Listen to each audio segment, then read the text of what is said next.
Então, Tales de Mileto concluiu que tudo era água, mas Heráclito, ele com a sua análise chega à conclusão que tudo é fogo. E com essa análise de Heráclito, que tudo é fogo, vem a ideia de que tudo flui, né? Panta rei, tudo flui. Para Heráclito, todas as coisas do mundo elas são mutáveis e o mundo está em constante mudança. Havia ainda, dentro do pensamento de Heráclito, um princípio fixo que seria o Logos.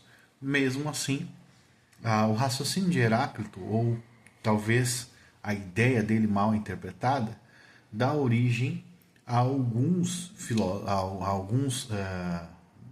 pensadores, né, ou ao raciocínio de alguns pensadores relativistas, já que nada permanece, então não se pode definir, porque se você é um homem e depois você é outro homem, mas ainda a categoria homem continua. Heráclito não queria defender que você deixa de ser, ou os universais deixam de existir. Por isso que o Logos permanece, que seriam os universais. Mesmo assim, a ideia de que tudo flui dá origem, então, a que tudo está em constante mudança.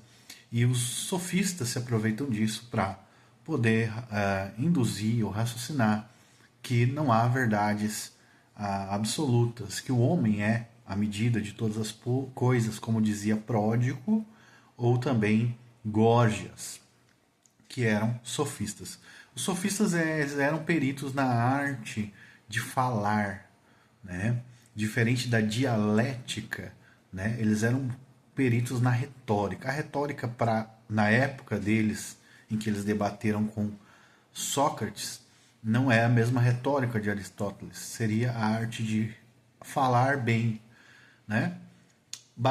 Com base em que o homem é a medida de todas as coisas. Ou seja, tudo valia se você tinha um bom argumento, ou um argumento bonito, ou um argumento relativamente convincente, de acordo com padrões subjetivos. Os sofistas eles são os primeiros irracionalistas da história da filosofia que se tem registro